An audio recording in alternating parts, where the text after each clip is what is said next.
normal was not a thing that he wanted to say. And I think that makes sense to me too. That's kind of funny.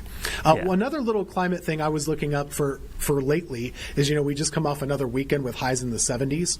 Yes. So I was wondering, gosh, it seems so warm to me to have days in the 70s in November. How often is this supposed to happen? So if you go back for our area, at least my area, how often do we get a 70-degree day in November? Well, we average 6 of them every year. So that's actually quite a few. And so far this year, even including this weekend, we've only had 5. So it's actually not that unusual, or certainly not as much as I thought it was. And always good to be checked by the statistics. Yeah, it's funny you said that. That's a good stat. I just pulled that up. So for Charlotte, and obviously we have 14 days left in the month, we've hit 70 or higher 9 times already. Last year for the whole month of November, we did it 11 times. So, it looks like the average is somewhere around 7 or 8. But the all-time record is 20. Wow, that's a lot. Wow. But our record was 18. It happened back in 68 and 71. Yeah, I'm trying to see what date ours is. Ours was 1931. Man. Oh, sorry, 31. Yeah, I had my memory wrong. Yeah, 31, that's ours too. 20 days. That's a pretty warm November. Yeah, and it's funny. I joked today. It was a week ago. We had snow flurries, and the only 2 cold days really in the month of November are going to be those 2 cold days of Monday, Tuesday, and they were separated by 77 the day before, and then yesterday in Charlotte, we got to 79 down here. We almost hit 80 yesterday. And it's just wild to think in the 7-day period, we had 77 and 79, but we also had 2 days in the 40s and snowfall. So it's just, that was a wild week last week for that. But that's a great stat. I think the 70-degree weather, I could see that happening because of the dry air, One of the nice things about dry air, we hate it for the fire danger, but you get these big swings in temperature, like, 30s in the morning, 70s in the afternoon. That's not unheard of this time of year. It's not. It'll continue to happen probably. We'll get that deep freeze eventually, I'm sure, but it's not coming up too soon. Anything you want to tease the folks with before we get toward tomorrow's episode? I will say the biggest thing I've looked at, and I'm sure you, Tim, you looked at it quite a bit, is, we have a double La Nina. It's a kind of a weak La Nina, but 2 years in a row, that moving in. And I found some interesting stats about back-to-back La Ninas. I think typically when we think of La Nina here in the Southeast, we think mild and dry. But when they're back-to-back, the weather acts a little bit different. And so just a little hint, I would say I definitely think mild, but I do not want to disappoint the snow lovers because I do think we're going to have some chances, and I think we'll get more into this tomorrow, that we'll have some chances for wintry weather. Just don't look for a cold, wet winter, but don't be disappointed because there's probably still going to be chances of snow at some point. It'll be fun to watch. Yeah, and we'll see you tomorrow, and stay tuned because Tim and I will be talking about the winter forecast. I'll do mine at the beginning of the show, and we'll talk about his ideas and some of the thoughts I have, and we'll look at some of the things we look at and why it's fun to do. Sometimes it's not really useful, Tim, but it is fun. There are some tells, if you will, that give us, and like I always tell people, a seasonal forecast, if you're 60% right, that's pretty good. So you just want to be better for the coin flip, and that's what we try to do. So stay tuned for that. Our winter forecast will be coming up tomorrow in the same time. Stick around. We'll have more news coming up after the break.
All right, folks, thanks so much for joining us here on Live Impact News. I'm Vanessa Rufus. We are going to, of course, take you over the next couple of hours through all of the live feeds and breaking developments there are, not just around the Charlotte area, but also regionally, nationally, and globally. I want to start off with a big national headline that we saw today and a press conference that happened with some survivors of Epstein abuse, Jeffrey Epstein. You know that the discussion has really ramped up, not even just nationwide, but also specifically in Congress, as there are discussions about essentially forcing the DOJ's hand to release the Epstein files. We've got, you can see here as we get to our feed, Gloria Allred alongside some of these survivors who are calling for these files to be released. Let's take a listen. That I represent Alicia Arden, and I'll be doing an introduction, and then Alicia will make a statement, and then I will have some comments of my own. I have also, over a number of years, represented a total of 27 survivors of Jeffrey Epstein.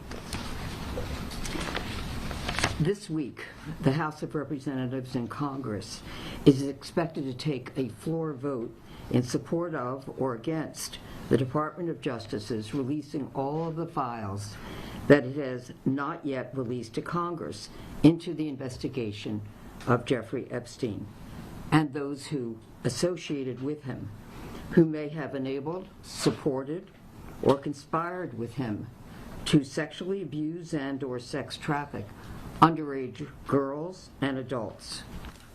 For a long time, the survivors of Jeffrey Epstein and Ghislaine Maxwell have been calling for the release of those files.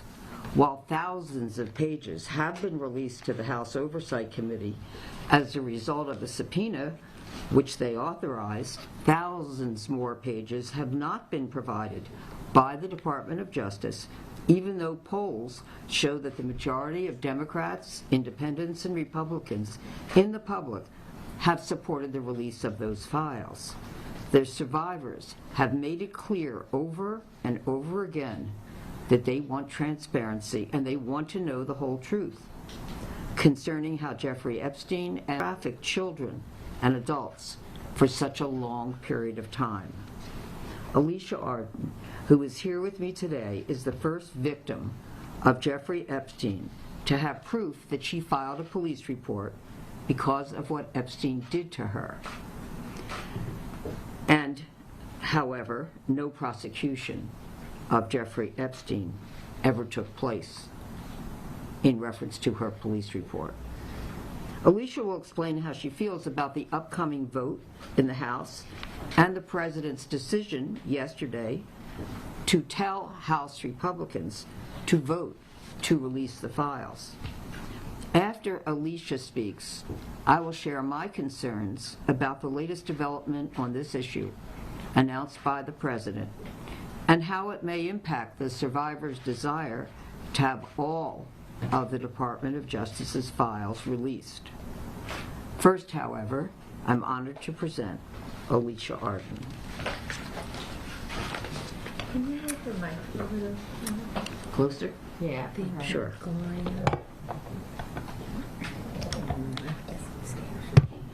Thank you.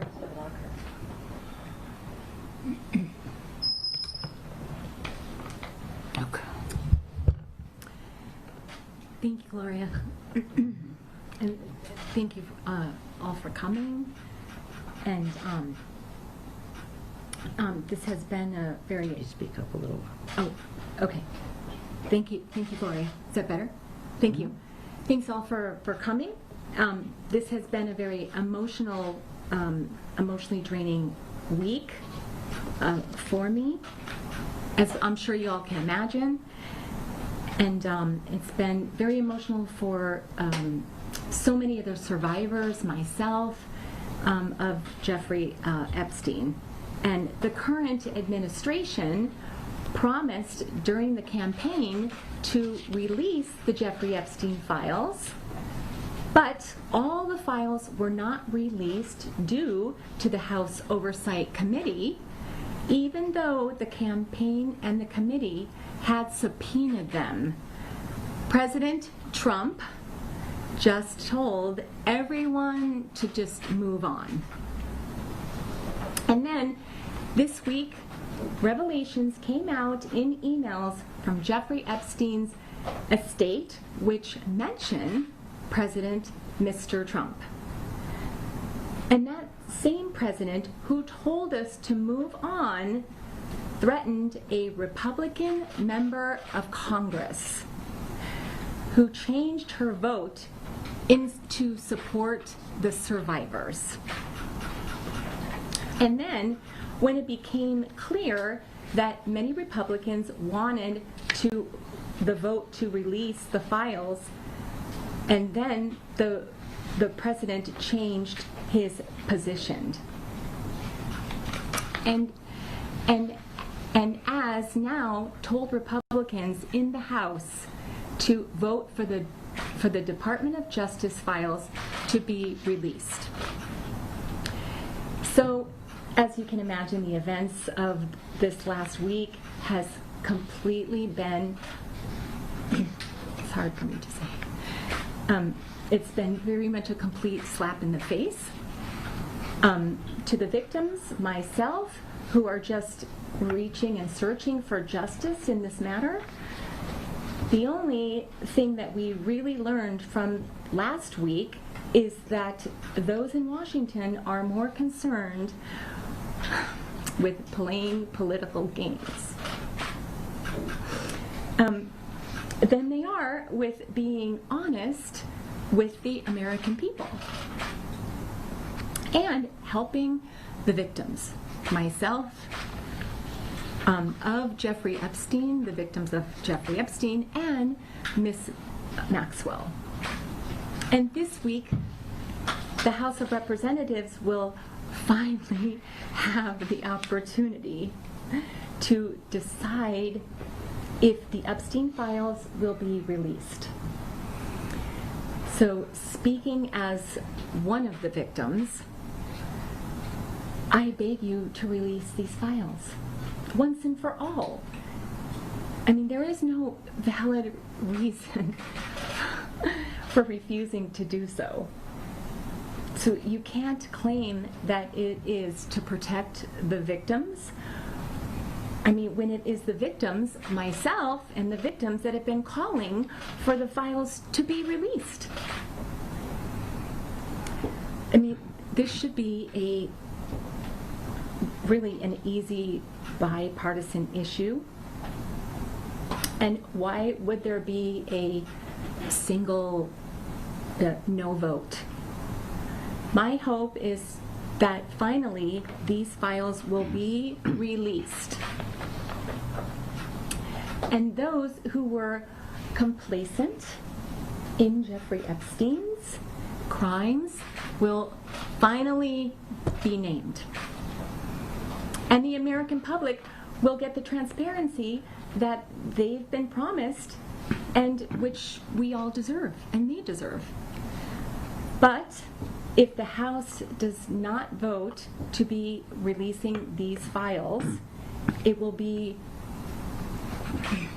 very disappointing to all of us. And I mean, what reason could they possibly have for keeping this information such a secret unless it is to protect themselves? And I believe that.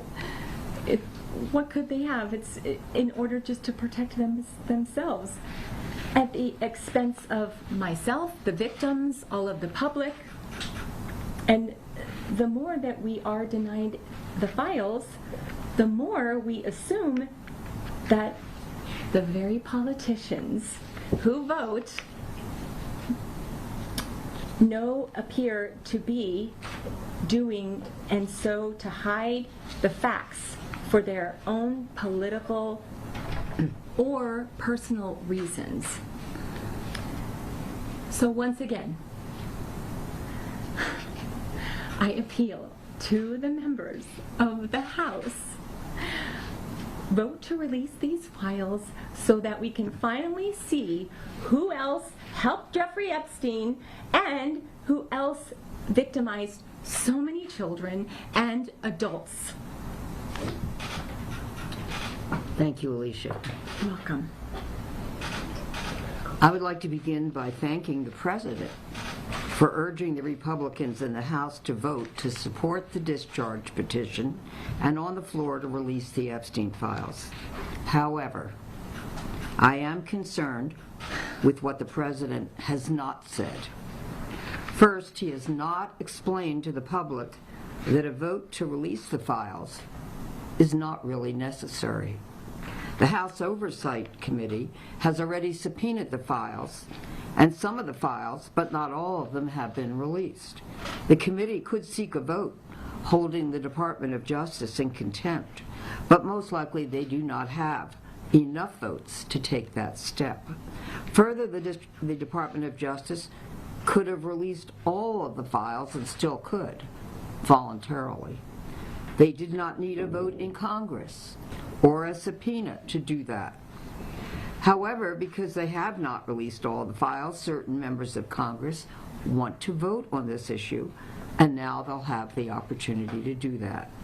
If the House votes to support the release of the files, the issue will then go to the Senate for a vote.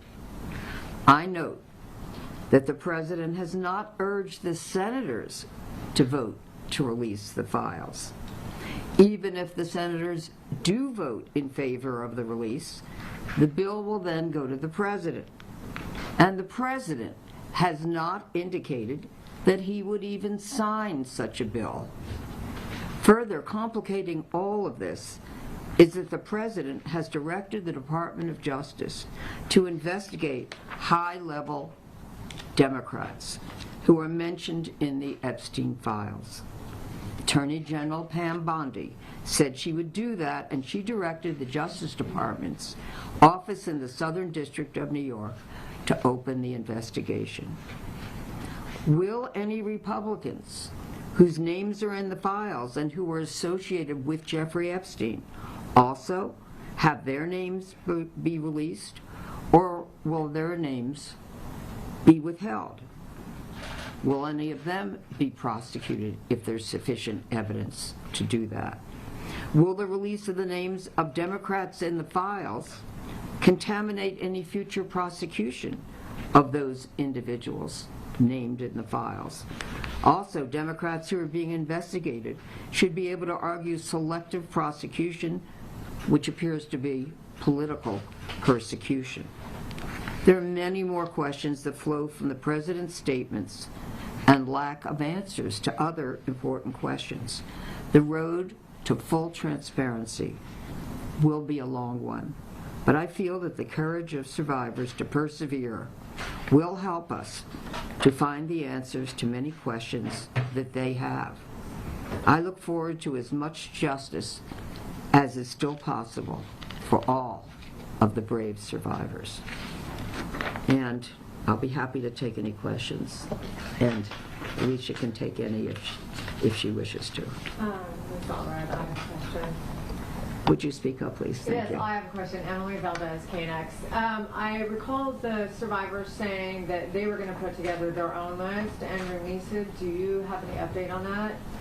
The question is that she recalls the survivors indicating that they would put together their own list of others, third parties, in addition to Jeffrey Epstein and Ms. Maxwell, whom they allege sexually exploited or sexually abused or sex trafficked them. The question is, have they done that? The answer is each one of them knows their own truth. They don't know what happened to many others. There are alleged to be 1,000 victims of Jeffrey Epstein. I'm not sure if anybody knows the exact number, but many. So they may know what happened to some of their friends, but maybe they don't know the whole picture. That's what they're looking for. As to the actual release of the names, that would be very dangerous for the survivors to do it.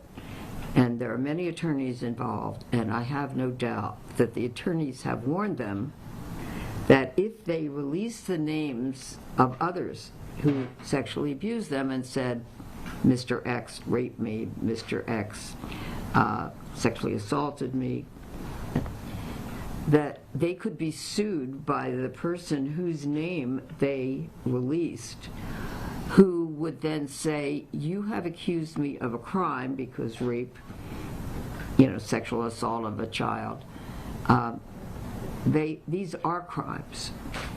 And that person was likely to say, you have defamed me, I'm innocent, I didn't do it, and therefore I have filed a defamation lawsuit against you. Most of these survivors do not have sufficient funds to pay an attorney to defend them against a civil defamation lawsuit, which could run hundreds of thousands to potentially over $1 million in fees and costs. That's a danger, and they could be tied up for years in depositions and in that lawsuit, even if it goes to trial, which it may or may not ever go to trial. Having said that, I would be really surprised, anything is possible, if a survivor decided to release all the names that she knows about. Now, I believe that it was a member of Congress, perhaps it was a Marjorie Taylor Greene, I'm not sure, who said that she would release all the names on the floor of the Congress. Well, she would have some legal protection if she did it during a congressional proceeding. However, she's likely to be asked at some point who gave her those names. And then if it comes out that the survivors did, or any of them did, it may be that the survivors, again, will have further legal troubles. So the answer is, I don't know what will come next for the list of the survivors' accusers. Well, the survivors who are accusing a third party. Okay, thank you. Good, great question. All right, folks, and we want to take a quick break here. We'll be back in 2 minutes to continue on with this, what has become now a question and answer session with a survivor of Jeffrey Epstein alongside attorney Gloria Allred. And this comes as we see kind of a heightened push to force the release of these files from the DOJ, including with a vote set in the House for tomorrow. Should mention, we heard Allred speak in this press conference addressing the fact that at the time, which this was just a few hours ago, the president hadn't indicated that he would sign any sort of bill should it pass Congress that would force the release of the files. That has actually since shifted, and the president has actually now said that he would sign such a bill. All right, so with that, we're going to take a quick break. We'll be back in 2 minutes with more of this briefing.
All right, folks, welcome back here to Live Impact News. I'm Vanessa Rufus. We mentioned that we thought we'd come back to this briefing with media and a survivor of Jeffrey Epstein pushing for the release of the files. We're actually going to get to that in just a little bit, but first we do see some movement happening live here on our feed, so we do want to take that to you, and this is going to be discussions on the U.S. House floor that are underway right now. The very place, in fact, we mentioned tomorrow, there's going to be a vote on the push to release the files. But let's listen right now to see what they're talking about. Mexico, Representative Garcia moved to the Little Village neighborhood of Chicago in the 1960s and never left. After earning his citizenship in 1977, Representative Garcia graduated from college and began his career in public service as a community-based housing initiative. Since his time as a member of the Chicago City Council, the Illinois State Senate, Cook County Board of Commissioners, Congressman Chuy Garcia has served his community, the Congress, and our country with great distinction. As it relates to the matter under consideration, in nearly every election he has been a candidate, Representative Garcia has faced opposition in both primary and general elections. Representative Garcia has proven himself unafraid to campaign. He has sought other offices and come up short.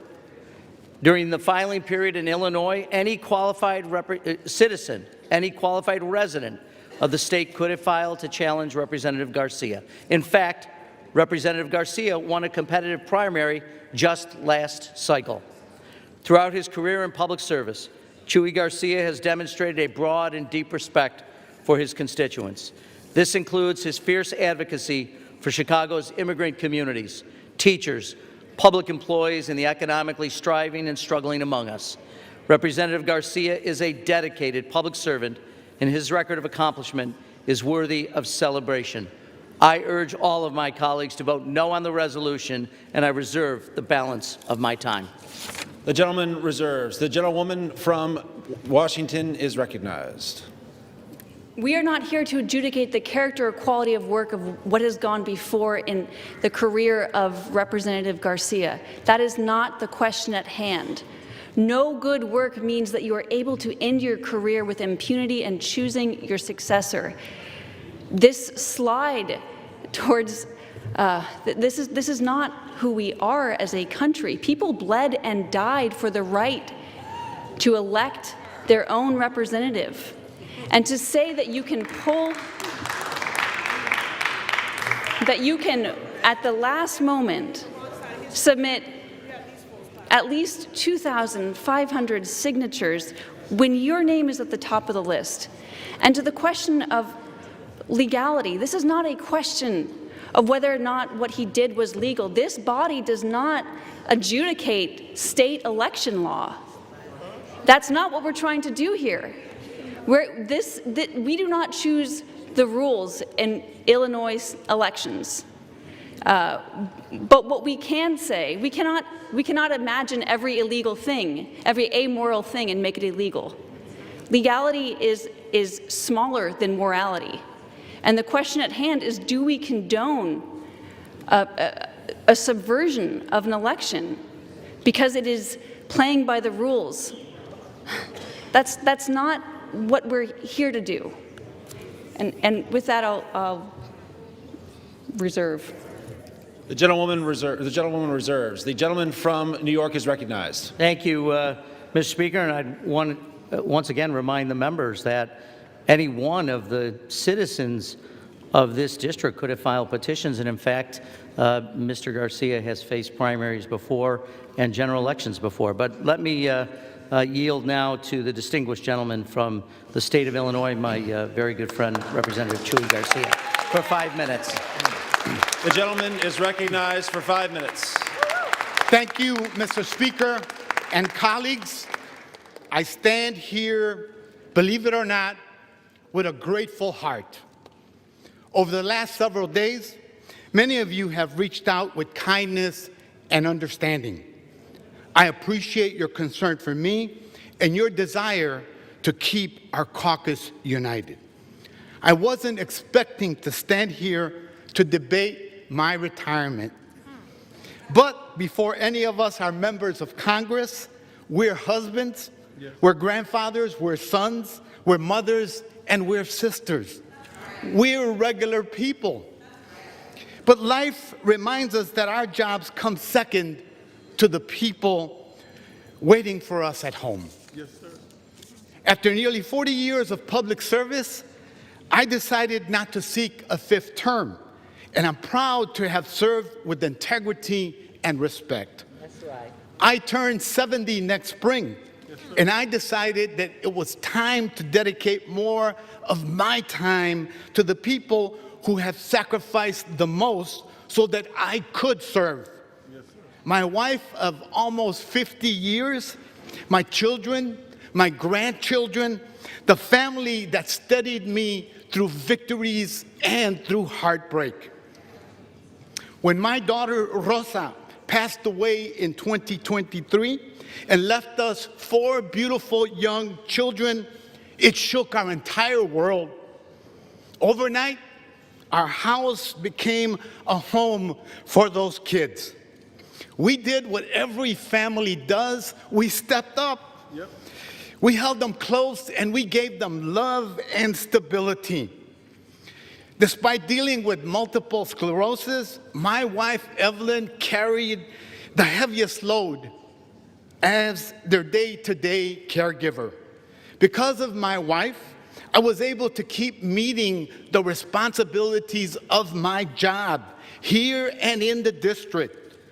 I filed to run for Congress because this work is more important than ever, and I wanted to deliver for my community and to be part, hopefully, of a new House majority next year. I followed the rules of Illinois and its election law. When the ballot was open for anyone to file, as they had over the past 6 years and the 4 times that I stood for election. And contrary to claims that were made earlier today, I did not circulate any petitions that I was accused of circulating. I only circulated when I filed on the first day. But as I looked ahead, I had to be honest about what the next term would demand and what my family needed.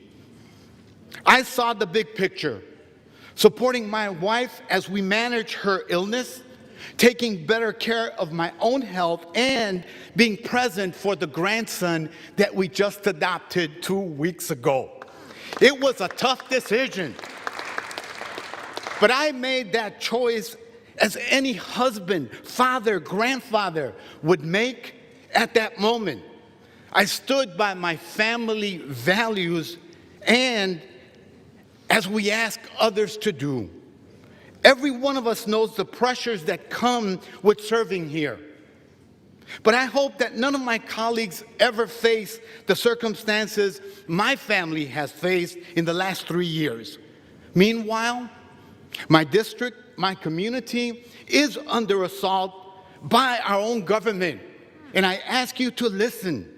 You may have seen the reports, but pictures don't convey the screams of families being separated, U.S. citizens being arrested without cause, and the indiscriminate gassing of innocent families, including a 1-year-old just a week ago.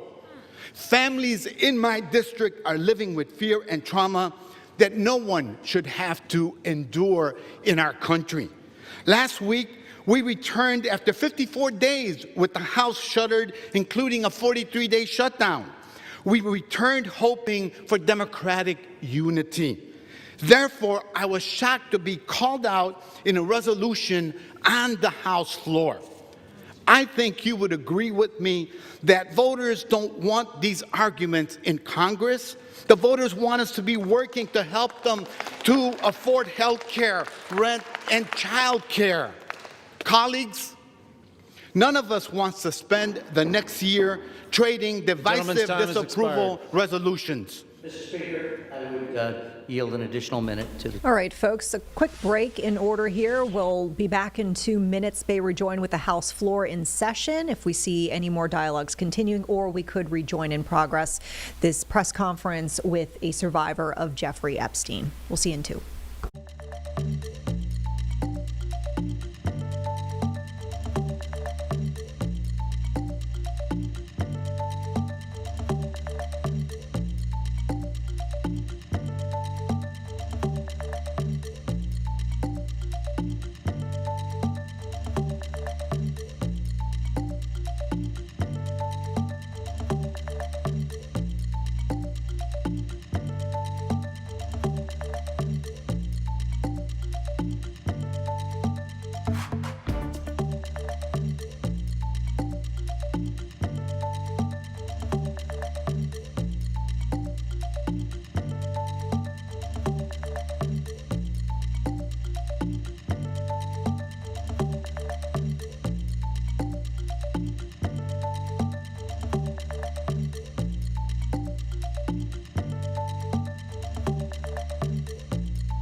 Hi, everyone. Thanks for sticking with us here on Live Impact News. So we will indeed turn back to the U.S. House, which is in session. There's a discussion happening on the floor right now, so we'll listen in. We'll jump back in with anything big and breaking. But I reserve. The gentlewoman reserves. The gentleman from New York is recognized. Thank you. I would like to yield to my friend, the distinguished gentleman from New York, Mr. Espiat, The gentleman from New York is recognized for for 2 minutes. 2 minutes. Thank you. Speaker.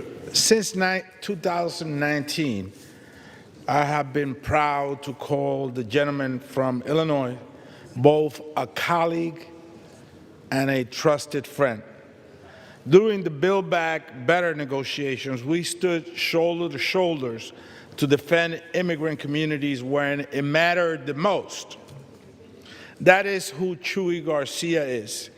He leads with conviction, courage, integrity, even when he stands alone.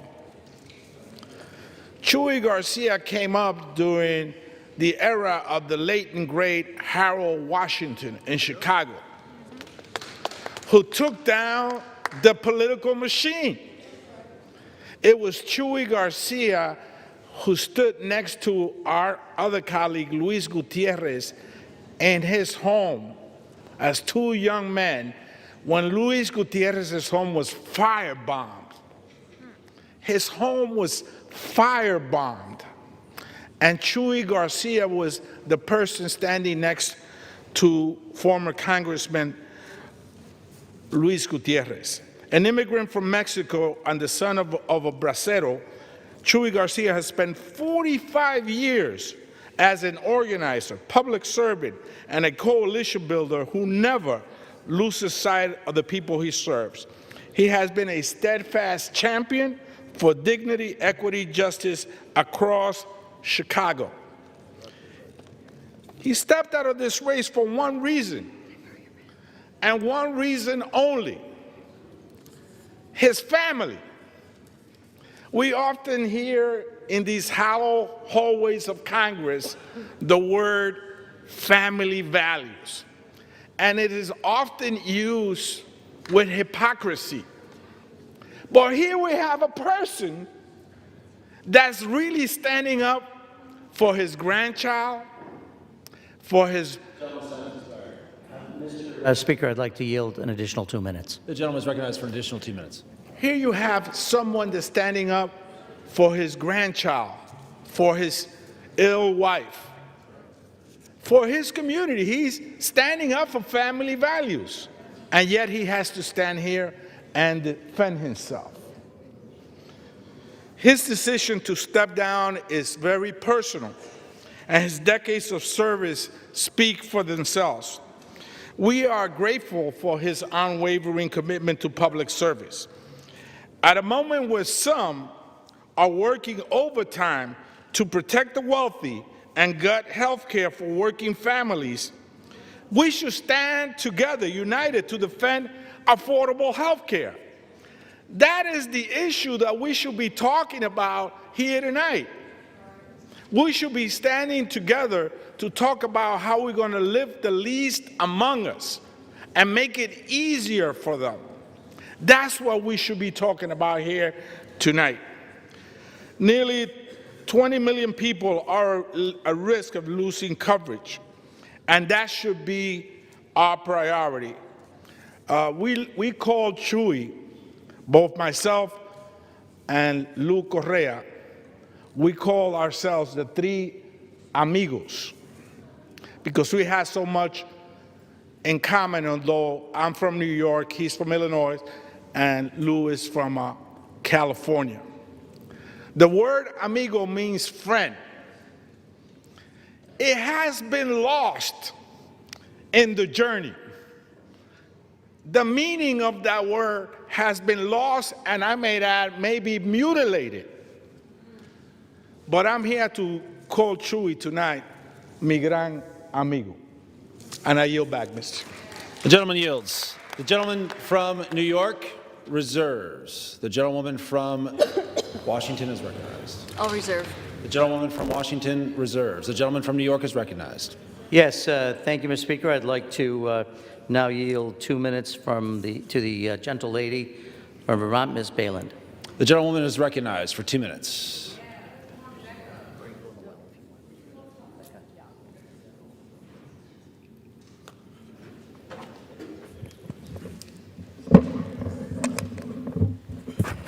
Mr. Speaker, I rise in strong support of my colleague, Congressman Chuy Garcia, who is my seatmate in Judiciary. Chuy is someone who is always looking out for the working people of this country.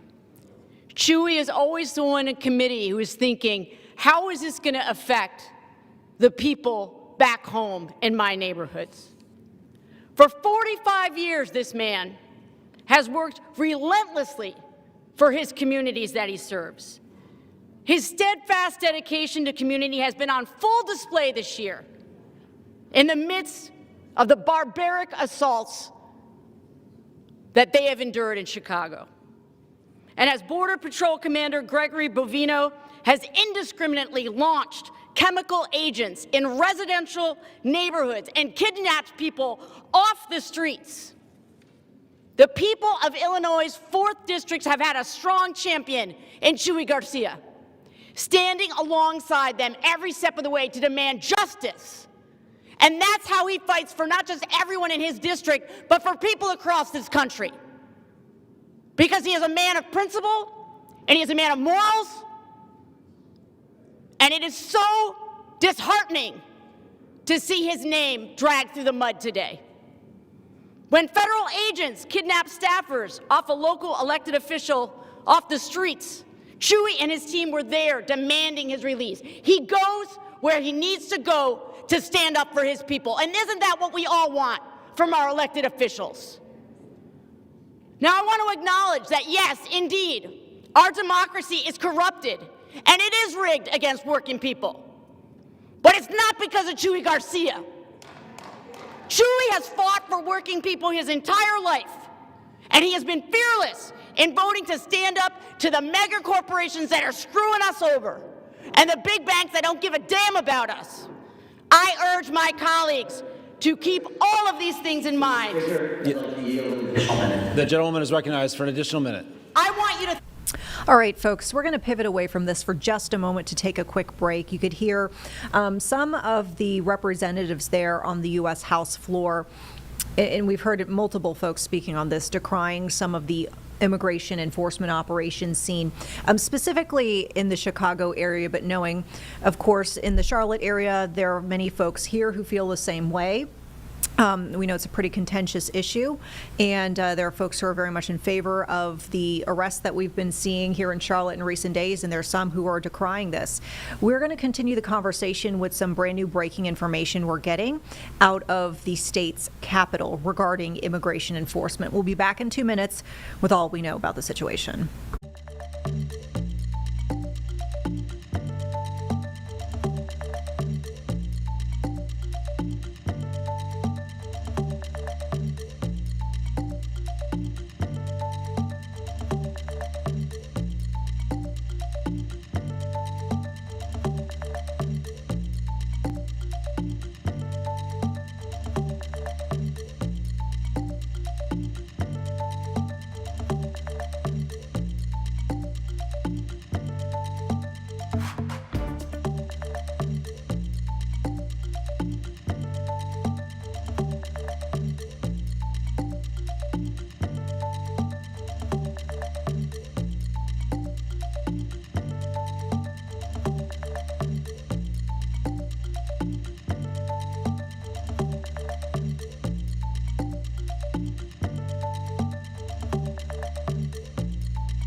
All right, welcome back, folks, here to Live Impact News. We are following some breaking developments. In fact, a live look right now will take you to the skyline of Raleigh as we are learning here that there are indications that immigration enforcement operations could be moving to the state's capital as soon as tomorrow. Limited information that we're seeing here, but essentially, apparently, Democratic legislative sources briefed by Governor Josh Stein's office are confirming these accounts. And Raleigh Mayor Janet Cowell said that she had also been notified about CBP's impending deployment to Raleigh. Short on details, apparently, as we mentioned, that only knowing that apparently Border Patrol is set to move to Raleigh. There were no indications of how many agents would be coming, whether they would actually be spending specific time in Raleigh or if it would be kind of in the entire Triangle area. Apparently, leaders in that region of the state are planning a press conference tomorrow morning to update everyone on what they know about the situation. Of course, this comes as here in Charlotte, we've been seeing immigration operations for the last few days, things kicking off on Saturday. And at this point, Homeland Security confirming more than 100 people have been arrested in the last couple of days just out of the Charlotte area during an operation that they have dubbed Charlotte's Web. So much more on this to come. In the meantime, we'll monitor all of our sources, but send you back to the live feed that we have from the U.S. House floor, where we have representatives discussing specifically the Chicago area and some of their concerns they say that they see with immigration enforcement going on there. Reserves. The gentlewoman from Washington is recognized. There's a famous saying in Baptist circles, if you don't kill your sin will kill you. Nobody wants to see anybody get hurt, but there are natural consequences, and the consequences of subverting an election and choosing your successor are a slide towards a very ugly future for our country. And there's an argument that's been made that they don't know about it, so it's not wrong. That's not true. That's not true. We know about it. We know about it. And that conveys on us an accountability, not just when it's politically convenient to condemn someone, but when it's in your own family. That is the point. That is the point. That when there is a spade, you call it a spade, whether it hurts or not. And you have to have confidence that Americans will make the choice for themselves. That is the whole point of this experiment in democracy. I reserve. The gentlewoman reserves. The gentleman from New York is recognized. Thank you, Mr. Speaker. I'd like to yield 2 minutes to the distinguished gentlelady from Oregon, Ms. Salinas. The gentlewoman is recognized for 2 minutes. Mr. Speaker, I rise in support of my friend and colleague, Congressman Garcia. Over the past 3+ years, I've had the pleasure of working with Chuy Garcia. I've known him to be a dedicated public servant, committed to serving his community and his country, day in and day out. He's shown up for his constituents and for the American people. I want to contrast this with Speaker Johnson, who for the last month and a half kept the House out of session, who stopped this body from working on behalf of the people who sent us here and has manufactured a healthcare crisis. We just ended the Republicans' government shutdown, and this is our first order of business? We need to get back to work to address the issues impacting the American people. We should be united in addressing Republicans' looming healthcare crisis and the rising cost of living. This debate does nothing to lower costs for people in Oregon or across this country. This is a debate that should be held by Congressman Garcia's constituents, not by members of Congress who do not represent them. We have more important work to do than to express displeasure at a member of Congress who has spent his entire life serving the people of Illinois and people across this country. Now, please, let's get back to the real work on behalf of the American people. I urge my colleagues to reject this reprimand. I yield back. The gentlewoman yields. The gentleman from New York reserves. The gentlewoman from Washington is recognized. The point is well made that Americans are suffering. a non-payment on utility bills, people having their cars repossessed, people losing their businesses, people going without meals.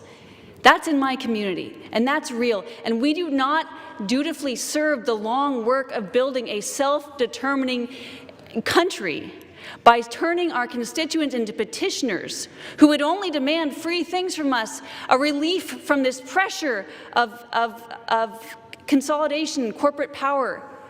No, we also have to stand before them with honor and confidence and respect in their ability to choose their elected representatives for themselves. I reserve. The gentlewoman reserves. The gentleman from New York is recognized. Yes, thank you, Mr. Speaker. I'd like to yield 2 minutes to the distinguished gentlelady from Illinois, Ms. Schakowsky. The gentlewoman is recognized for 2 minutes.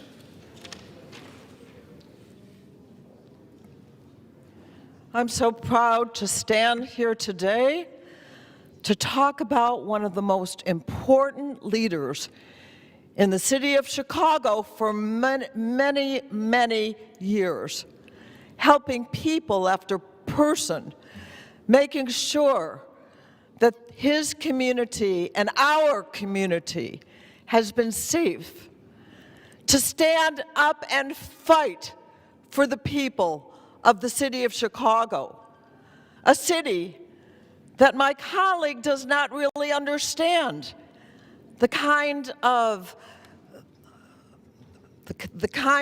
faith that they have in Chuy Garcia all of these years. And for someone who doesn't know about the city of Chicago and the role that he has played, to find some outside idea that he has somehow cheated the city of Chicago or the people of the city of Chicago. Are you kidding? There has not been one single person that has stood up in Chicago and said that there should be some sort of punishment for our great friend. I mean, he has been there every day of the year, helping people, every day of the most recent years, helping people, because we know that people have been in Chicago trying to take away people's lives, taking them out of the country, people who are fine, wonderful people in the city of Chicago. I say shame on you for deciding that this is the issue that you, who have no idea about the role that Chuy Garcia has played in the city of Chicago and continues to play in the city of Chicago. This should be diminished The gentlewoman's right now, time has and I expired. yield. The gentlewoman yields, and members are reminded to direct their comments toward the chair. The gentleman from New York reserves. The gentlewoman from Washington is recognized. There are claims that this was not the work that we were sent to do here. Then what gives us the right to be here if not being sent here? There is a premise here. We have to be endowed with trust, and that has to be reciprocal with our voters. And I would argue that there is a very loud demand, a fervent, clear call by Americans right now for accountability and transparency. And it's not just about the Epstein files, it's all of it. They want us to stop this fight and be honest and deliberate and respectful, to humbly serve. That is what real leadership is. It is humility and service, not choosing for them what would be best for them. And that I reserve. The gentlewoman reserves. The gentleman from New York is recognized. Thank you, Mr. Speaker. I'd like to now yield to my friend, the distinguished gentleman from Illinois, Mr. Jackson, for 2 minutes. The gentleman is recognized for 2 minutes. I thank the Honorable Congressman Joe Morelle. Mr. Speaker, I rise today in strong defense of the great character of a loving friend, father, husband, and brother, Congressman Chuy Garcia. My friends, there are moments in the nation's history when a single life stands up and declares, without arrogance and without apology, that freedom must mean something for everybody or it means nothing at all. Congressman Chuy Garcia is such a man. He is in every profound and dangerous sense a freedom fighter, not in the kind fashioned in myth or marble, but the kind born of neighborhoods where dreams have been bruised and people still need to rise. And yet people still rise because of a congressman like Chuy Garcia, the kind who understands that the struggle for the human dignity is never finished and never optional. Chuy Garcia's life is stitched together with the same thread that carried our greatest fighters forward, the belief that one does not have to accept the world as it is, but he glimpses into what the world ought to be. That's leadership. Leadership is not a performance. It's not a posture. A way of standing with the vulnerable, a way of insisting that compassion is not weakness, that justice is not a luxury, and that democracy is not a spectator sport, but a lifelong calling. Beside me is a picture that warmed my heart from childhood. This is Congressman Chuy Garcia, then campaigning with the great Harold Washington, the former congressman from the 1st Congressional District. Chuy brought the African American and Mexican community together. There was a time before the word Hispanic was created. We knew Chuy as a Mexican American. Chuy walked hand in hand with us in Chicago. Chuy Garcia in 1997, while he was the state senator, serving alongside then Senator Barack Obama, he was the chair of the Black Caucus of the Illinois State Senate. He has walked arm in arm with the African American community. Gentleman's time's expired. Mr. Speaker, would you please... All right, folks, we're going to take a quick break. You are seeing in our 3-box, we're watching a couple of different live feeds from around the area, including what we're listening into live, the U.S. House floor. Watching, of course, Raleigh as well, as we're getting breaking reports that immigration operations will start there tomorrow, and some severe weather in L.A. We'll be back in 2. We'll probably join all 3 of those feeds with the very latest.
All right, folks, welcome back here to Live Impact News. Vanessa Rufus here. We will continue to follow reports out of Raleigh tonight, where immigration operations essentially are set to start as early as tomorrow. And this is similar to what we're seeing here in the Charlotte area. We've got a live look right now at the Raleigh skyline, where we can see that there is some anticipation, if you will, some preparation amongst local leadership in Raleigh, as there is some sort of notification from federal authorities that they'll be active tomorrow. That is according to Raleigh Mayor Janet Cowell. And This, of course, is coming as we're seeing Border Patrol active in Charlotte with operations that have been dubbed Charlotte's Web, starting as far back as Saturday. More than 130 people have been arrested during those operations here in Charlotte. And similar to what we're seeing here in Charlotte, officials in Raleigh, specifically the mayor, said that city officials did not request any help from federal immigration agents to bring any sort of operations here. Federal agents similarly have not really informed folks who they might be targeting, where they might expect to be operating, and how long they could be in the community. As we learn more information, we'll definitely pass it along to you. We continue to follow our news partners and any updates that they're sharing with us and anything that we know here on Live Impact News.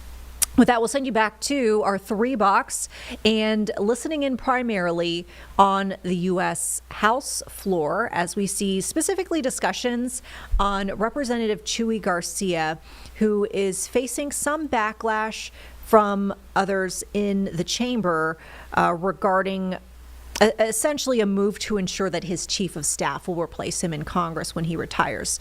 Let's listen back into that. Bad intention resolution, and join me in getting dark money out of politics, protecting and expanding the voting rights in America, and fighting for authentic representation with all of our communities. Vote no. I yield back. Gentlewoman yields. The gentleman from New York reserves. The gentlewoman from Washington is recognized. While there are many ways to litigate many of the votes, the question at hand is what gives you the right to represent a community. It is the choice of your voters. Nothing gives you the right to choose your successor, and we cannot walk down this path. When we stand and say that everything around us is bad, it risks us conforming to that wrongness and orienting our policy around it. This is not a false choice. This is a false choice to say I can either attack here or I can attack here. You can pursue wherever you disagree. But we also have to call a spade, and that's what this is about. Accountability. I reserve. The gentlewoman reserves. The gentleman from New York is recognized. Are you prepared to close? Yeah. Thank you, Mr. Speaker. As I mentioned earlier in the debate, I respect certainly the sponsor of this resolution. We are fellow appropriators, and I observe firsthand her energy and commitment in serving the people of Southwest Washington. But this resolution is wrong. It shouldn't be before us. The House has so much work we need to be doing, addressing the affordability crisis in America, saving health care, and fighting the cost of the actual corruption happening on the other end of Pennsylvania Avenue. Let's get back to work.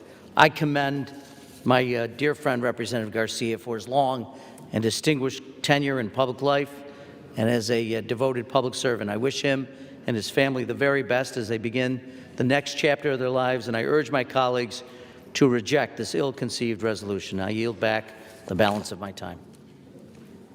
The gentleman yields back. The gentlewoman from Washington is recognized. Look, we're not called to anything more than walking with humility, to love justice, to work diligently. And Chuy has worked diligently. Nothing in that legitimizes the choice to choose a successor, to support gathering over 2,500 signatures, to wait for days when you knew that you were not going to run for re-election and ensure that your chief of staff would be your successor. That is not the path our country can stand on. A country that refuses to acknowledge wrongdoing when it happens is got bad things in store for it. And I humbly ask my colleagues to support this resolution. And with that, I yield back. The gentlewoman yields back. Without objection, the previous question is ordered on the resolution. The question is on the adoption of the resolution. Those in favor say aye. Those opposed say no. No! In the opinion of the chair, the noes have it. Does she request the yeas and nays? Yes, the yeas and nays. The gentlewoman requests the yeas and nays. The yeas and nays are requested. Those favoring a vote by the yeas and nays will rise. A sufficient number having risen, the yeas and nays are ordered. Pursuant to Clause 8 of Rule 20, further proceedings on this question will be postponed.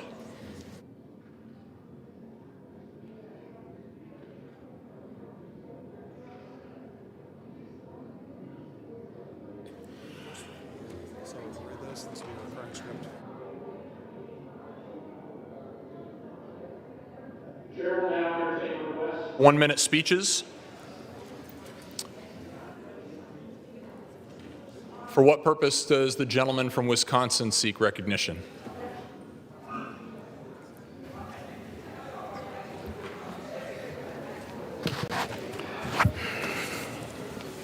Good grief.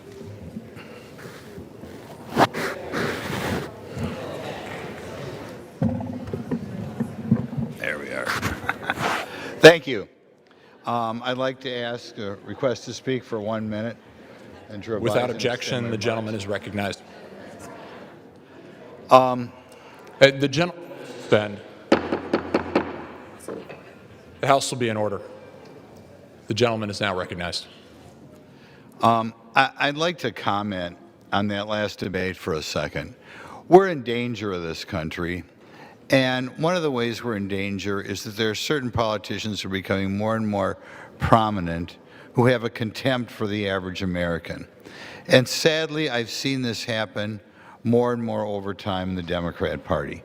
We've seen it in their higher offices, where Kamala Harris was handpicked by the billionaires, where everybody else had to clear the decks for Joe Biden to become president after these offices were determined, these nominees were determined for many years in primaries. The same thing happened in Wisconsin and U.S. Senate seat. And now we see it happen in Congress, where a sitting U.S. congressman handpicks his successor, and of all successors, a staffer. Such contempt for the average people. People, I'm sure, who have worked for years in the Democrat Party or years in various different local elections being shoved aside so that an insider can grab the slot. In any event, I'd like to thank my colleague from Washington for bringing this forward. Thank you. For what purpose does the gentlewoman from Ohio seek recognition? Without objection, the gentlewoman is recognized for 1 minute. Thank you, Mr. Speaker. How do you know if this president is working for you? Well, he's working for you if you make over $4 million and are about to pocket a new $300,000 tax cut. He's working for you if you attend Great Gatsby parties at his club or plan to sip cocktails in his new White House ballroom. He's working for you if you bankroll his crypto schemes or pony up for presidential pardons. He's working for you if you're wealthy, well-connected, and don't want the Epstein files to see the light of day. But if you're struggling to afford rent or groceries, if premiums are breaking your budget, he's not working for you.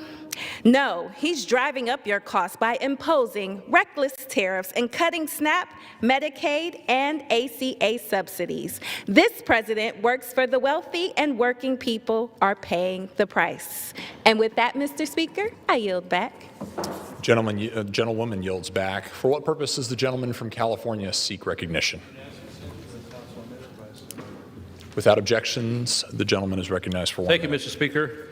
Today, the announcement from the EPA and Army Corps of Engineers is a very long overdue course correction. This having to do with the definition of the waters of the United States, which had been defined most recently in the Biden administration and Obama administration to have federal regulators claim jurisdiction over mud puddles and temporary ponds after a rainstorm that are dry within a few hours. They wanted to control everything, and this happens on private land. So now with this reversal of this decision, the farmers, ranchers, landowners don't have to worry about federal regulators coming and jumping on them for a temporary mud puddle after rain. The Supreme Court made clear in the Sackett decision that this was never what Congress intended. No, it wasn't. This new proposal finally moves us back to a common sense reading of the actual law. It reins in federal overreach, restores the rights of states and private landowners, importantly, and still keeps clean water protections in place. Narrowing the jurisdictions of the waters that truly meet the standard, and by removing ditches and ground or other things that really shouldn't be in there, the EPA is bringing clarity back to it. So I commend. I yield back. For what purpose does the gentleman from North Carolina seek recognition? Without objection, the gentleman is recognized for 1 minute.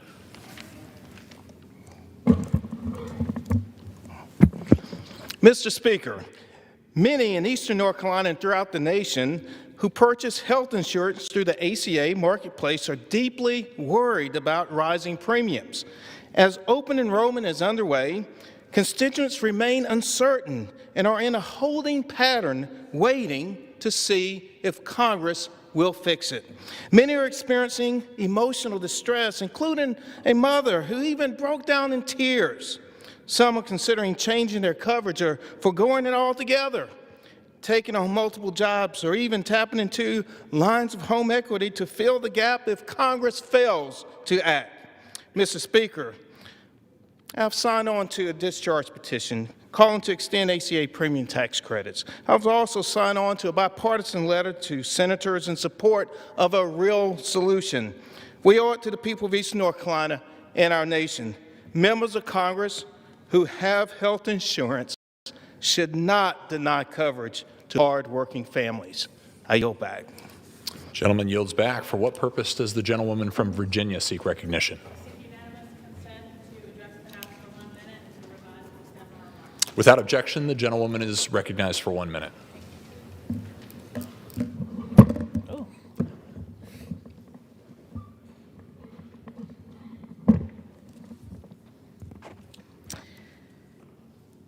Mr. Speaker, the United States has one of the highest preterm birth rates in the world, which is a leading cause of infant mortality. Today, the March of Dimes released its 2025 report card on the state of maternal and infant health, and the United States received a D for the preterm birth grade for the 4th consecutive year in a row. In 2024, 380,000 babies were born prematurely. That's 10.4% of all babies born. And the worst rates are in the southern region of the United States. These statistics are personal for me. My daughter was born 9 weeks early when my placenta ruptured. We both nearly died. And she spent the next 6 weeks in the neonatal intensive care unit. But we were among the lucky ones. Far too many mothers and babies don't have that same outcome. Today, I joined Representatives Jennifer Kiggins and Robin Kelly to introduce a bipartisan resolution to designate November 2025 as Prematurity Awareness Month. And I join my colleagues to do more to prevent preterm births. I yield back.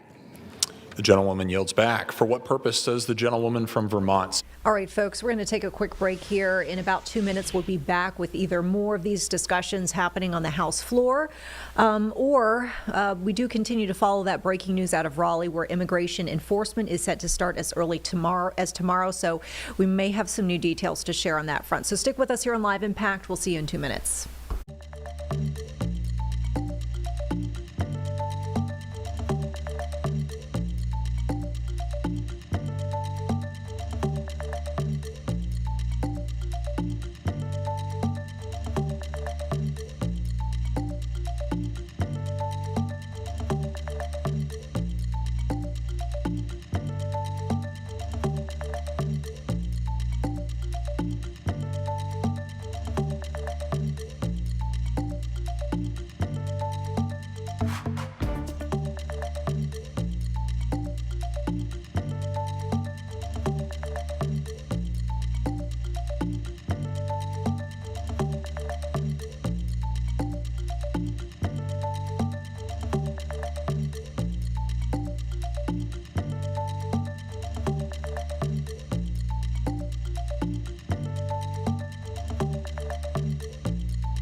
Welcome back, folks. We continue to follow that breaking news out of Raleigh, North Carolina, less than 200 miles away from us here in Charlotte. Just now getting indications this evening that federal immigration agents could be on the ground as soon as tomorrow to conduct immigration operations similar to what we've been seeing the past few days here in the Charlotte area.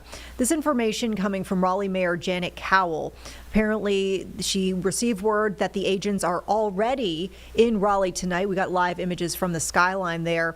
She's hearing they could be as active as soon as tomorrow. And this does come as we've been mentioning the operations. Charlotte's Web has been underway in Charlotte for about the last 3 days here, with arrests of more than 130 people believed to be in the United States illegally, according to the Department of Homeland Security. We hear now some more reactions at this hour from local officials in the area, including the Wake County Sheriff's Office. We're seeing the sheriff there, Willie Rowe, with a statement essentially saying that the Sheriff's Office has not received any official notification from U.S. Customs and Border Protection. However, the sheriff goes on to say, quote, "If any operation or activity should occur, I kindly ask all residents to refrain from engaging or confronting Border Control personnel and allow them to carry out their official duties. The safety and well-being of our community remains the primary concern of the Wake County Sheriff's Office, and we strive to avoid circumstances that may lead to injuries or unnecessary arrests." More information on this to come. We do continue to follow this throughout the evening, as well as any new information we might be able to glean about the operations underway in Charlotte. With that, we do want to send you back to our 3-box here. We've been keeping an eye not only on the Raleigh skyline, where we're following this breaking news. We've got some severe weather in LA and discussions continuing on the House floor. Let's listen in. Advise and extend their remarks and include any extraneous material on the subject of this special order. Without objection. Mr. Speaker, it is with great honor that I rise today to anchor this Congressional Black Caucus Special Order Hour. Sometimes the voices of people and businesses impacted by congressional action or inaction get lost in the back and forth of the floor and the media. For months, members of the Congressional Black Caucus have focused on amplifying the stories of our constituents, and tonight we do the same, amplifying the stories of people, whether they're small business owners and their employees, the self-employed, farmers, or others, who could find themselves unable to afford health care without an extension of the enhanced premium tax credits. We know that there is a health care crisis looming in this country. We know that every American is one illness or accident away from economic devastation. That's the point of health insurance, to make sure that when they need care, they can access it without going bankrupt. And while the healthcare system isn't perfect, the point of the Affordable Care Act was to ensure more people had access to insurance through Medicaid expansion, through employer-provided health care, and through the Affordable Care Act exchanges, called Marketplace Virginia in my state. The more people have insurance, the more we know when they need care, they can get it and not go bankrupt. More importantly, they could get primary care, preventative care, so that when they get sick, because they will, they don't show up in the hospital when it's too late or more expensive to treat. And that when more people show up in those hospitals uninsured, they will get care, and the cost of that care goes to everybody else. Tonight, you will hear stories of people who purchase their insurance through the Affordable Care Act exchange, who, because of the enhanced premium tax credits, can actually afford their premiums. Without those tax credits, many of them, we have heard time and time again, will be forced to choose, do I buy that health care plan or do I feed my family? Do I pay for that health care plan or do I pay my mortgage or my rent? Do I buy that health care plan, or do I pay my utility bills? Because for too many Americans, the cost of everything is too high. And unfortunately, many are being forced to forego health insurance and gamble and hope that they won't get sick. But they will, and we will all pay the price for it. It is my pleasure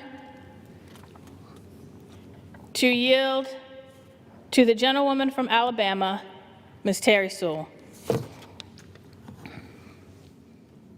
I want to thank my colleague for yielding.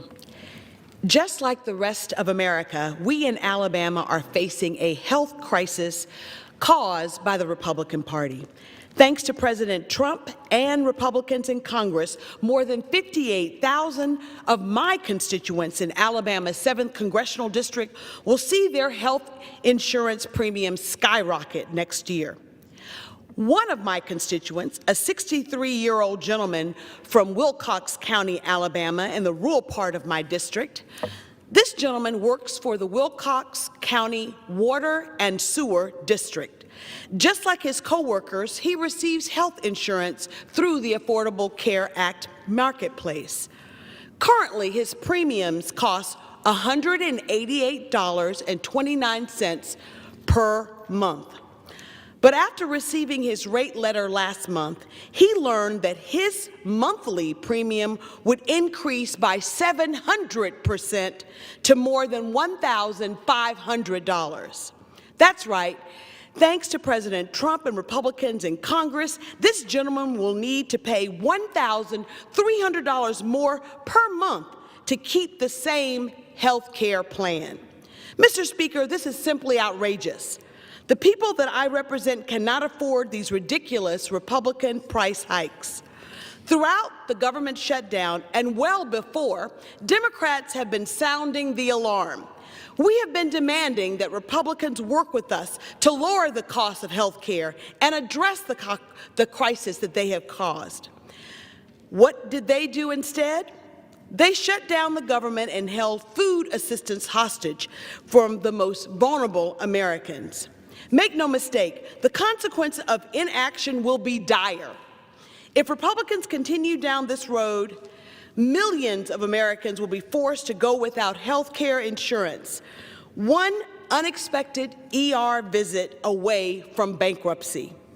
Those who cannot pay with their wallets will pay with their lives. Mr. Speaker, there is still time to act. We must extend the health care tax credits, and we must do so now. I want to thank my colleagues of the Congressional Black Caucus for this special order hour where we can tell the stories of our constituents. This gentleman in Wilcox County, Alabama, $188 today will have to pay $1,500 next year. It's simply unacceptable, and we must do something about it. I am grateful to my colleagues of the Congressional Black Caucus for always standing up for the most vulnerable in our community. And I want to thank this gentleman from Wilcox County for sharing his rate letter, for showing us that, in fact, 700% increase is simply unacceptable, outrageous. He will have to choose between affording health care insurance or simply affording his rent. It's unacceptable. And we in the Congressional Black Caucus, we in the Democratic Caucus will continue to fight for the Affordable Care Act tax credits to be extended. Thank you, and I yield back the balance of my time. Thank you, Mr. Speaker. I now yield to the gentlewoman from Ohio, Representative Shontel Brown.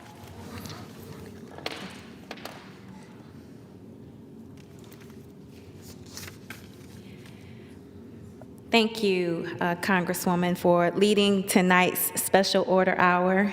Thank you to my colleagues in the CBC for standing up for this fight. The fight to protect health care is another reminder of why I am so proud to be part of the Congressional Black Caucus. Because the members I serve with are truly the conscience of the Congress. And since January 20th, 2025, we have not given 1 inch to this cruel, callous, chaotic, and corrupt White House.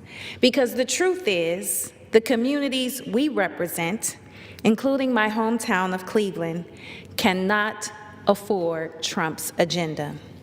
Working people cannot afford Trump's agenda, and Black America cannot afford Trump's agenda. There's an expression, when America catches a cold, Black America gets the flu. I would argue it's more like COVID before the vaccine. We can't afford the tariffs. We can't afford the bailouts. We can't afford the tax giveaways to the Mar-a-Lago guest lists. And we can't afford the largest cuts to Medicaid and to the Affordable Care Act in this nation's history. So let's be clear about what's happening, because we are living through a reverse Robin Hood story in America. And it hasn't always been this way. Because of the work of President Obama, President Biden, and Democrats in Congress, the Black uninsured rate fell to historic lows last year.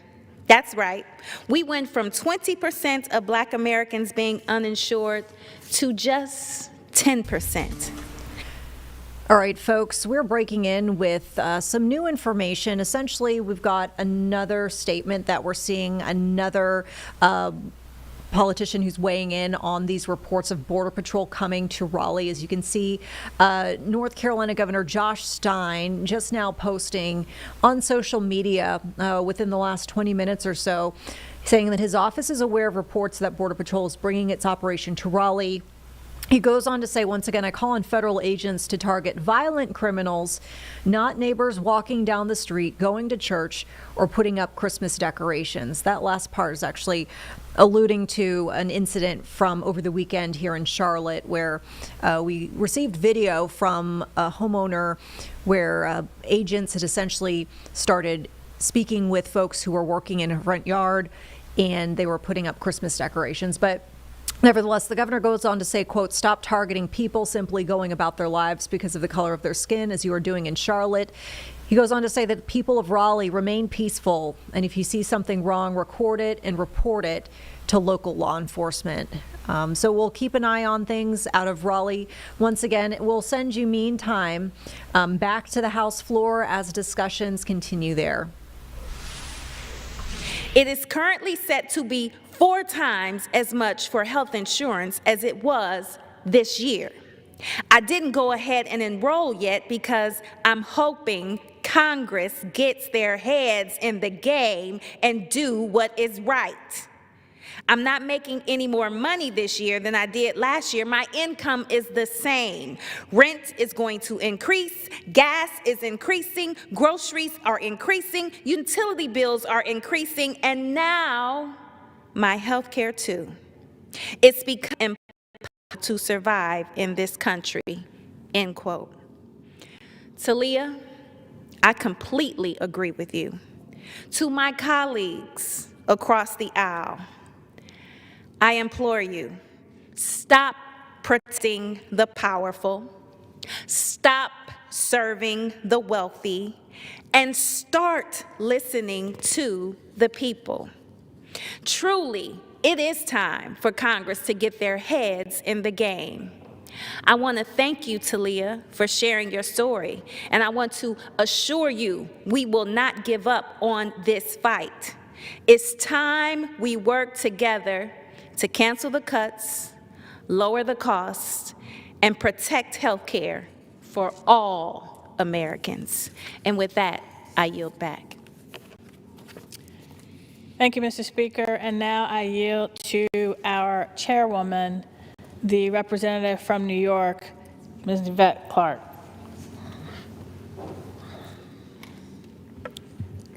Mr. Speaker, I thank the gentlelady from Virginia for anchoring us in the Congressional Black Caucus's Special Order Hour Stories from Home: The Human Cost of Expiring Healthcare Tax Credits.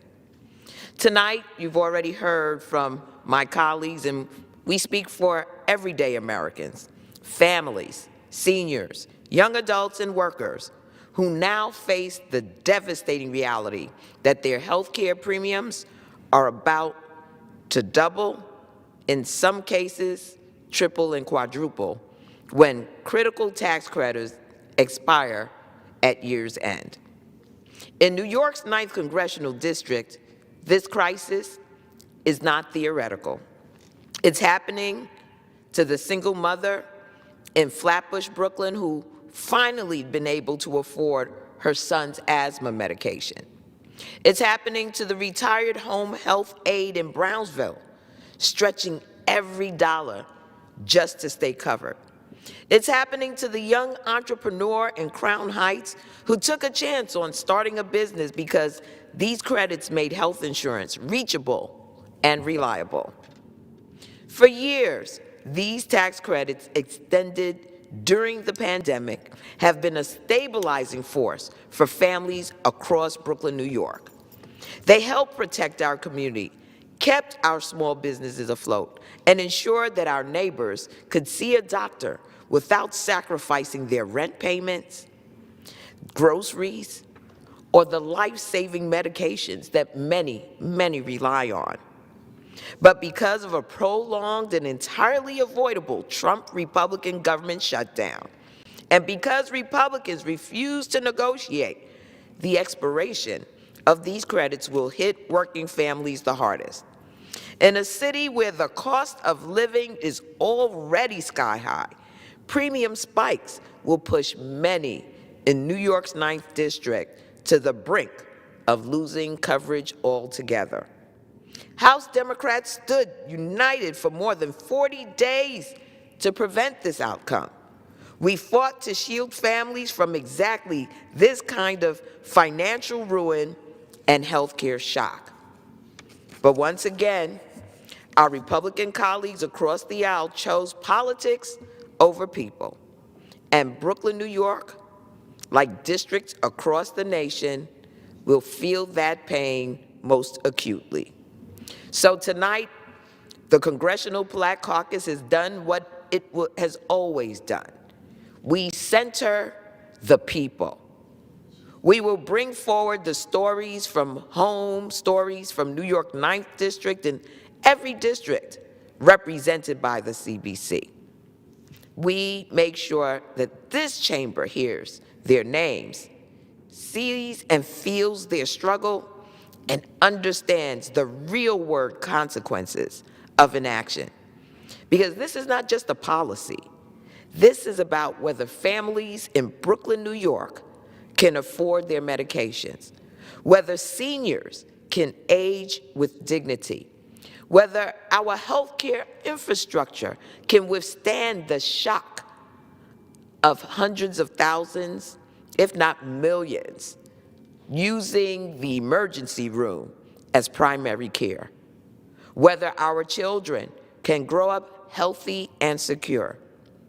The CBC is leading the fight for the extension of these critical tax credits and for the health and well-being, the humanity of every person we represent. And I hope that these stories this evening drive it home. With that, I yield back. Mr. Speaker, may I inquire how much? All right, folks, and a quick break in order here. We'll be back in 2 minutes with the very latest, either from the House floor or any breaking developments. Of course, we're keeping an eye on those reports out of Raleigh that immigration enforcement operations are set to come to the state's capital as soon as tomorrow. We'll be back in 2.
Welcome back here to Live Impact News. I'm Vanessa Rufus. We've been keeping an eye on the House floor. Various discussions have been happening there this evening. Those continue as we speak.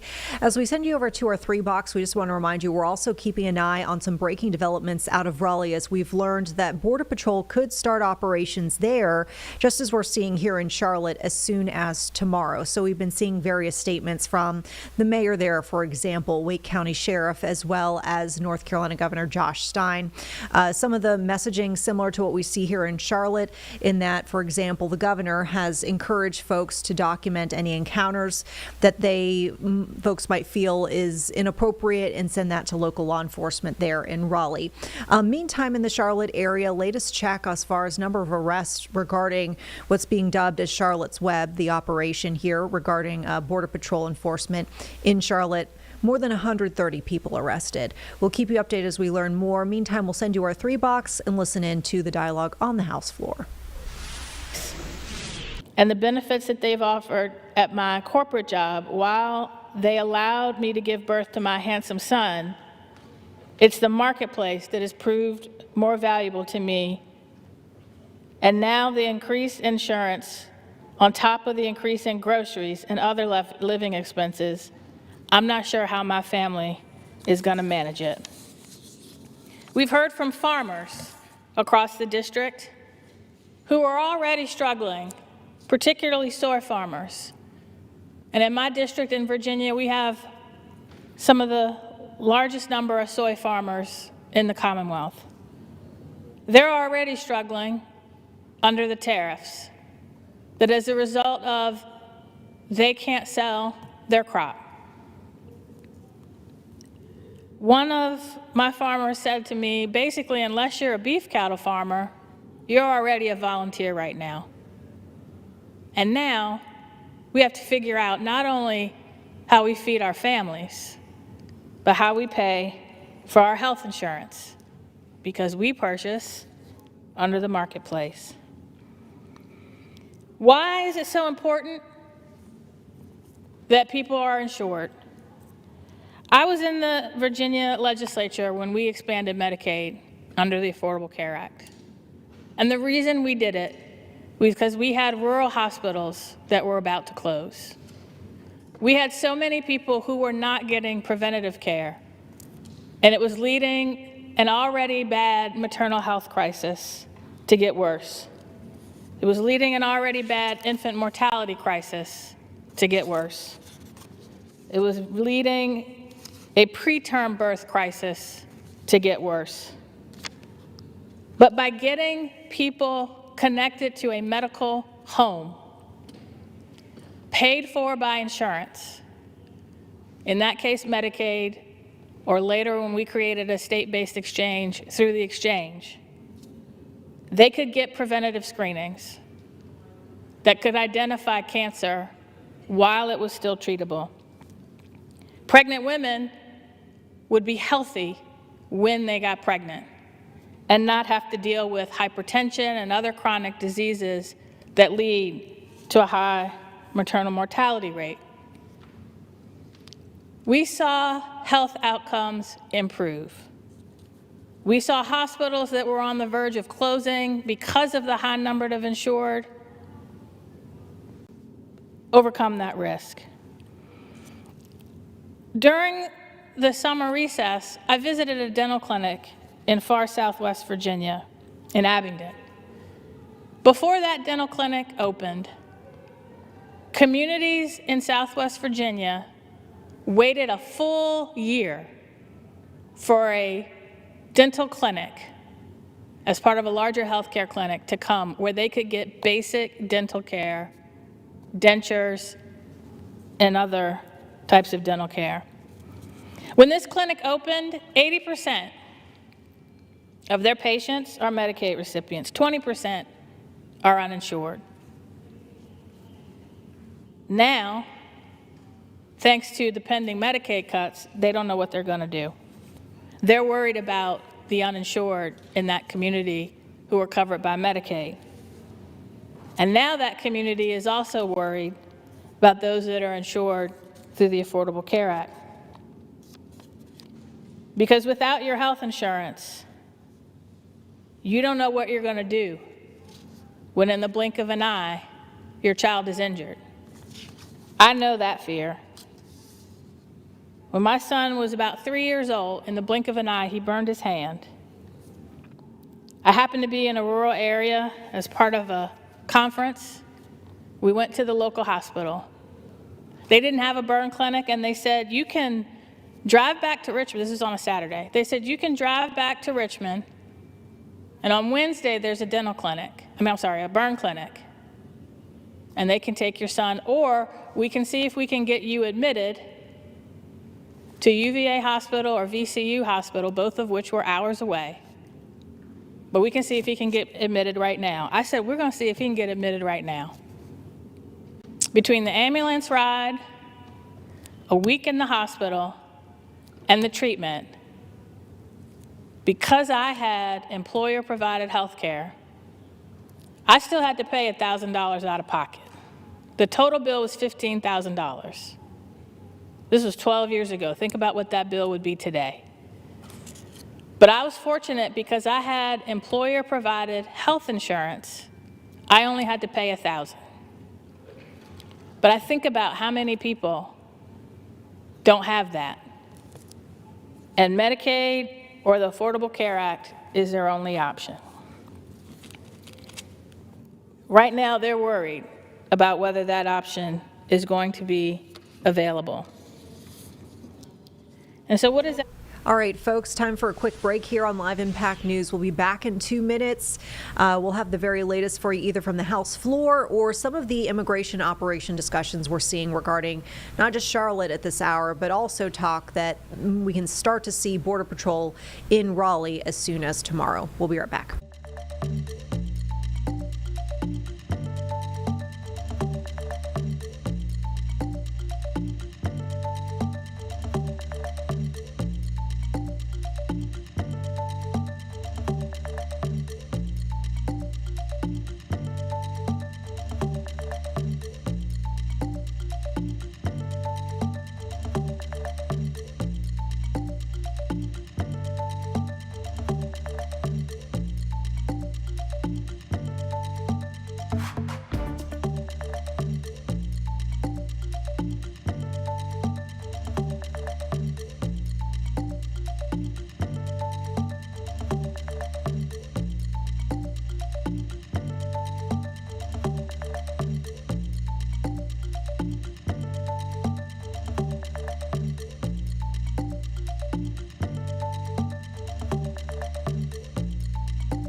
Welcome back, folks. We continue to follow breaking news here in the Live Impact News studio as we're learning from various officials that Raleigh is going to be the next city that sees immigration enforcement operations. That is according to primarily the mayor, who was one of the first officials to kind of break this news.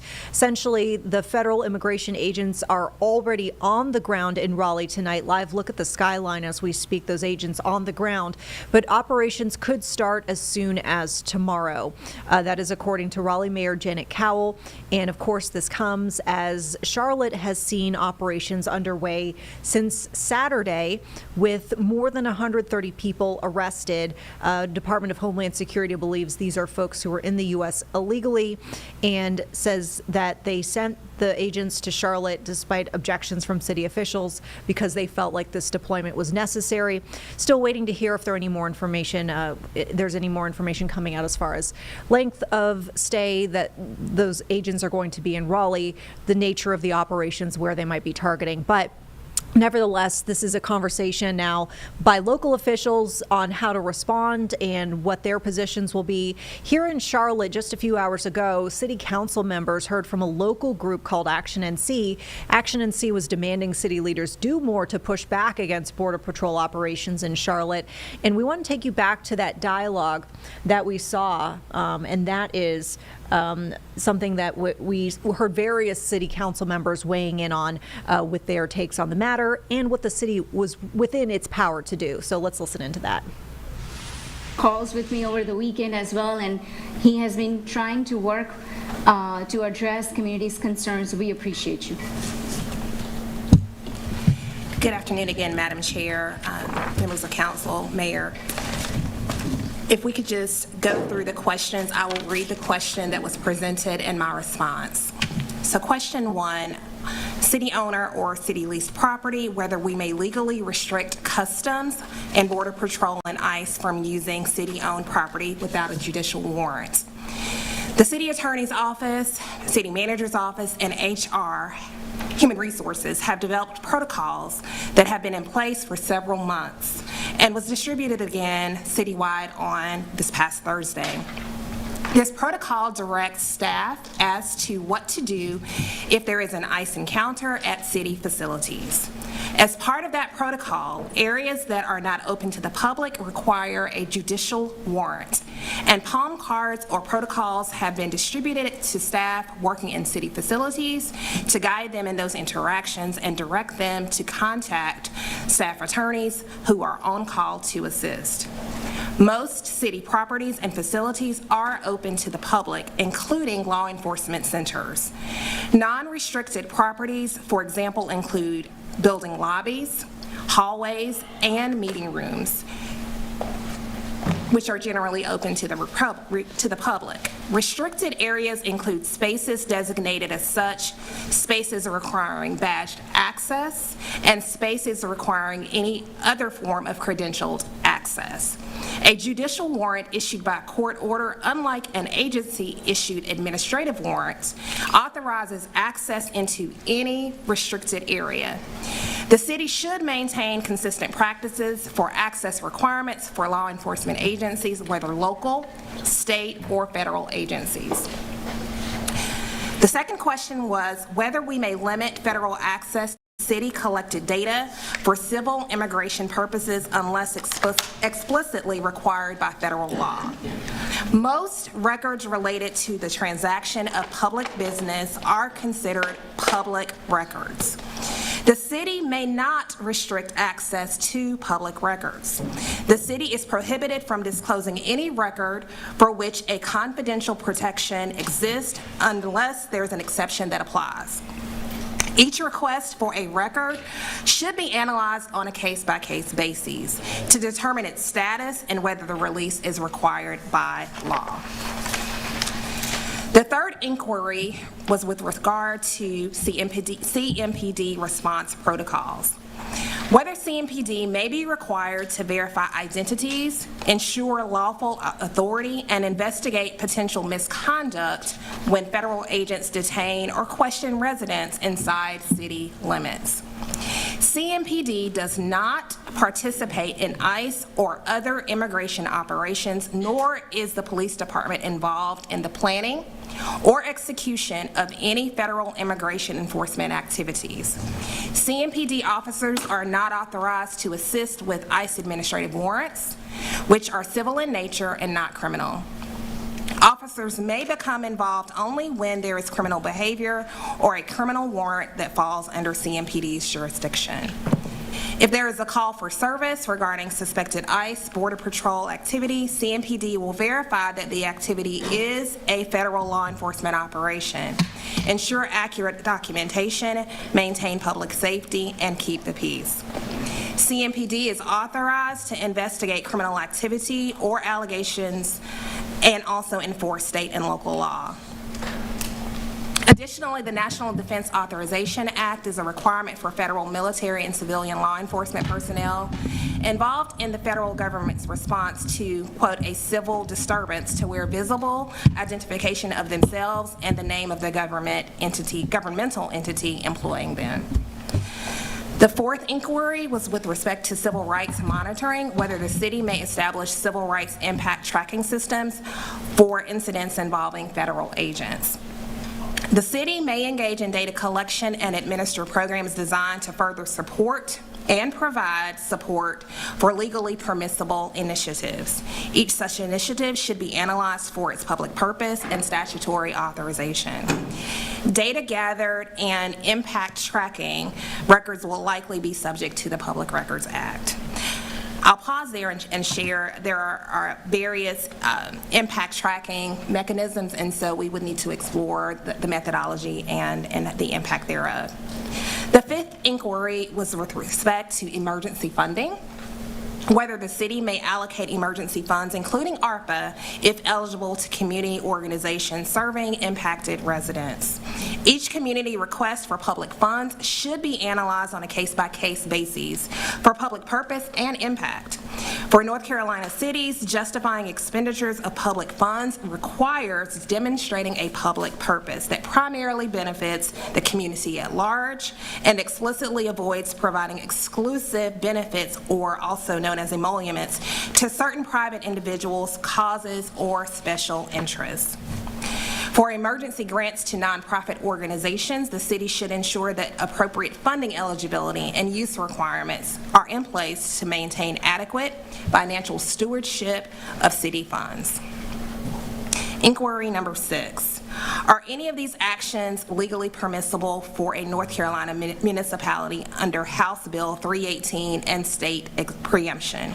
House Bill 318, otherwise known as the Criminal Illegal Alien Enforcement Act, primarily addresses local law enforcement activities. It expands the requirements for local law enforcement to cooperate with ICE. The law requires sheriffs to determine the immigration status of individuals arrested for all felonies and certain misdemeanors, such as DWI. If an ICE detainer is issued, the bill mandates jails hold the individuals for an additional 48 hours after their scheduled release to allow for pickup. All right, folks, and time to take a quick break here. We'll be back in 2 minutes with more of this earlier meeting with Charlotte City Council, hearing on various potential steps that they could take if they wanted to push back on Border Patrol or assist communities impacted by Border Patrol operations. We'll be back in 2 minutes.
All right, back here in the Live Impact News studio, I'm Vanessa Rufus. We'll head back to our 3-box where we are watching this earlier Charlotte City Council meeting, specifically discussing how the city could respond in various ways to the Border Patrol presence.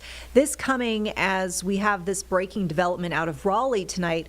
We're learning from various officials that Border Patrol could be there conducting enforcement operations as soon as tomorrow. Let's listen into the council meeting in Charlotte. It can restrict federal use of city-owned or leased properties for ICE CBP staging. Response: access and any restriction should be consistent with the city's general practices and policies at city-owned or city-leased properties.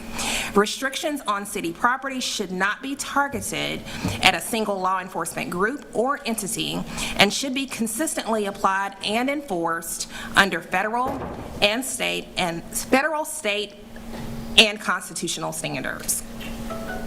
Inquiry number 8, whether distributing official signage to private property owners would be lawful or viewed as by the state as attempting to impede federal enforcement. This is not advisable because it likely violates the constitutional prohibition on benefiting individual citizens rather than for the public welfare, public safety, or serving a public purpose. Number 9, any risk to city-state relations, federal cooperation, or public safety. As a political subdivision of the state of North Carolina, City Council's actions are most successful and legally defensible when grounded in clear statutory authority and constitutional authority granted by the City Charter, the North Carolina General Assembly, state, and federal law. I will stop there and be happy to address any comments or questions. Yes, thank you, Madam Attorney. Appreciate very detailed legal analysis. I want to just break this down further. A number of us, including Councilmember Mayfield, myself, and Councilmember Mitchell, attended a call on Wednesday last week that was hosted by Greg Asciutto over at Charlotte East. And we heard from a number of organizations that are working with impacted communities. And common thread that I see is that how do we support organizations that are impacted while also ensuring that we are working within the boundaries that is legally permissible? All right, folks, and our time here on Live Impact is coming to a close.